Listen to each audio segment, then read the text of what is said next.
Hello everyone and welcome back.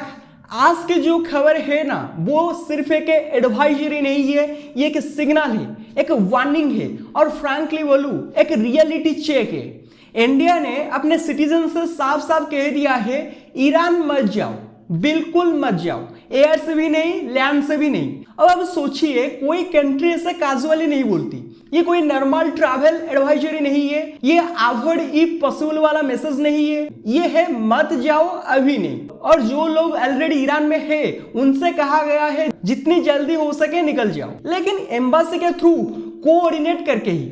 अब यहाँ पर सबसे इंपॉर्टेंट सवाल उठता है, आखिर इंडिया इतना कसियस क्यों है? देखिए, ऊपर से अगर आप न्यूज देखोगे तो लगेगा सब कंट्रोल में है, सीजफायर की बातें हो रही है, नेगोशिएशन की बातें हो रही है, लीडर्स ट्वीट कर रहे हैं, स्टेटमेंट्स दे रहे हैं, लेकिन ग्राउंड रियलिटी क्या है? ग्राउंड रियलिटी है अनसर्टेनिटी, और अनसर्टेनिटी वार से भी डेंजरस होती है। अब सिंपल लैंग्वेज में समझते हैं, इंडिया एडवाइजरी में 3 बहुत क्लियर बात कही है। पहली बात, कोई भी इंडियन ईरान ट्रैवल ना करे, एयर से भी नहीं, लैंड से भी नहीं। दूसरी बात, जो लोग ईरान में है वो निकल जाए, लेकिन बिना एम्बेसी को बताए बॉर्डर क्रॉस करने की कोशिश मत करना। तीसरी बात, फ्लाइट्स रिलायबल नहीं है, एयर स्पेस कभी भी बंद हो सकता है। अब ये तीनों पॉइंट्स मिलाकर आपको क्या दिखता है? ये दिखता है कि सिचुएशन कंट्रोल में नहीं है, ये सिर्फ टेम्पोरली रुकी हुई है। अब थोड़ा डिफर जाते हैं। आपने नोटिस किया होगा कि इंडिया ने पहले भी एडवाइजरी दी थी अप्रैल 8 को, तब भी कहा था जल्दी निकल जाओ, और आओ फिर से वही एडवाइजरी रिपीट की गई है, लेकिन इस बार टोन और ज्यादा सीरियस है। मतलब क्या? मतलब सिचुएशन इंप्रूव नहीं हुई है, बल्कि अनस्टेबल बनी हुई है। अब एक इंटरेस्टिंग डाटा पॉइंट, फरवरी 28 से लेकर अब तक 12 लाख से ज्यादा पैसेंजर मिडिल ईस्ट रीजन से इंडिया आए हैं। 12 लाख, ये नंबर छोटा नहीं है। इसका मतलब क्या है? लोग निकल रहे हैं धीरे धीरे, लगातार, क्वाइटली।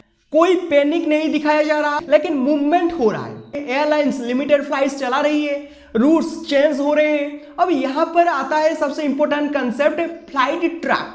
नाम सुनकर सिंपल लगता है, लेकिन सिचुएशन डेंजरस है। फ्लाइट ट्रैप का मतलब क्या है? आप सोचते हो चलो फ्लाइट्स मिल रही है, निकल जाते हैं, आप एयरपोर्ट पहुंचते हो, बोर्ड करते हो, और सडनली एयर स्पेस बंद, flights grounded, airport operation halt. अब आप फंस गए, ना आप वापस जा सकते हो, ना आप आगे निकल सकते हो। और अगर उसी समय कॉन्फ्लिक्ट एक्सकेलेट हो गया तो आप लिटरली कम्बैट जोन में स्टक हो। इसलिए इंडिया कह रहा है फ्लाइट्स पे भरोसा मत करो। अब एक और लेयर समझिए, ईरान के कुछ एयरपोर्ट्स रीओपन हुए हैं, जैसे तेहरान के मेजर एयरपोर्ट्स, लेकिन MEA क्या कह रहा है? Highly unstable. मतलब एयरपोर्ट खुला है लेकिन भरोसे लायक नहीं है। क्यों? क्योंकि एयर स्पेस रेस्ट्रिक्शन कभी भी बदल सकते हैं। Missile strikes, defence systems, military activity, इन सब का डायरेक्ट इंपैक्ट एयर रूट्स पर पड़ता है। अब बात करते हैं ग्राउंड एग्जिट की। इंडिया ने साफ कहा है, लैंड बॉर्डर क्रॉस करने से पहले एम्बेसी से कोऑर्डिनेट करो। ये बहुत इंपॉर्टेंट है, क्योंकि नॉर्मली लोग क्या करते हैं, सोचते हैं चलो खुद ही निकल जाते हैं, लेकिन यहाँ रिस्क क्या है? बॉर्डर अचानक बंद हो सकता है, वीजा इशू हो सकता है, लोकल कॉन्फ्लिक्ट स्पिल ओवर हो सकता है, मिलिटेंट एक्टिविटी हो सकती है। इसलिए एम्बेसी कह रही है सेल्फ एवाक्यूएशन मत करो, गाइडेड एवाक्यूएशन करो। और थोड़ा जियोपॉलिटिकल एंगल, ऑफिशियली सीजफायर की बात हो रही है, बट एनालिस्ट क्या बोल रही है? देखने में सीजफायर है लेकिन अंदर से वीक है। और सबसे बड़ा इश्यू क्या है? नो वार नो पीस सिचुएशन। ना पूरी तरह युद्ध है, ना पूरी तरह शांति है, और यही सबसे डेंजरस फेज होता है। अब एक इंटरेस्टिंग ट्विस्ट, रिपोर्ट्स के मुताबिक पाकिस्तान ने मीडिएशन में रोल प्ले किया। उन्होंने रिक्वेस्ट की कि सीजफायर एक्सटेंड किया जाए ताकि ईरान को टाइम मिले अपनी डिप्लोमेटिक स्ट्रैटेजी ऑर्गेनाइज करने का। बट प्रॉब्लम क्या है? ईरान अभी भी फुली नेगोशिएशन टेबल पर नहीं आया है।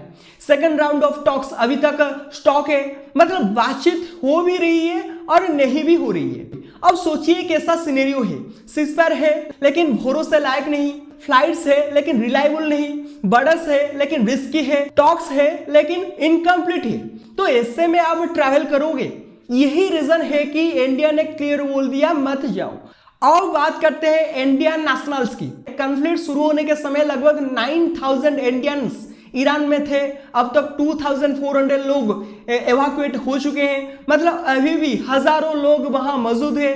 Students, project workers, business travellers, और इन्हीं के लिए ये एडवाइजरी सबसे ज्यादा क्रिटिकल है। अब एक सवाल, इंडिया इतना प्रोएक्टिव क्यों है?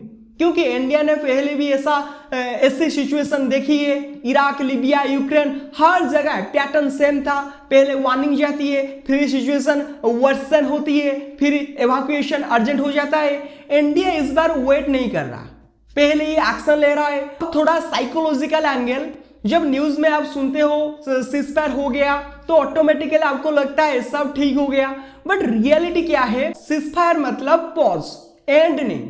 और कई बार पॉज के बाद सिचुएशन और ज्यादा एग्रेसिव होकर वापस आती है। अब इमेजिन करो, आज सीजफायर है, कल कोई मिसाइल स्ट्राइक हो जाती है या इजराइल लेबनान फ्रंट एस्केलेट हो जाता है, तो क्या होगा? एयरस्पेस बंद, flights cancel, border seal, panic start. और जो लोग वहां होंगे वो सबसे ज्यादा रिस्क में होंगे।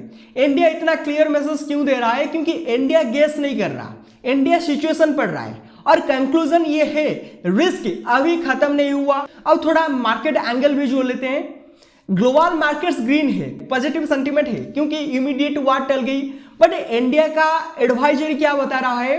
लॉन्ग टर्म स्टेबिलिटी नहीं आई है, मतलब मार्केट ऑप्टिमिज्म शॉर्ट टर्म है, ग्राउंड रियलिटी अभी भी फ्राजाइल है। अब एक और इंपॉर्टेंट पॉइंट, एम्बेसी ने इमरजेंसी नंबर्स दिए हैं, मल्टीपल हेल्पलाइंस, ईमेल सपोर्ट। ये नॉर्मली कब होता है? जब गवर्नमेंट एक्सपेक्ट कर रही है कि लोगों को असिस्टेंस की जरूरत पड़ेगी।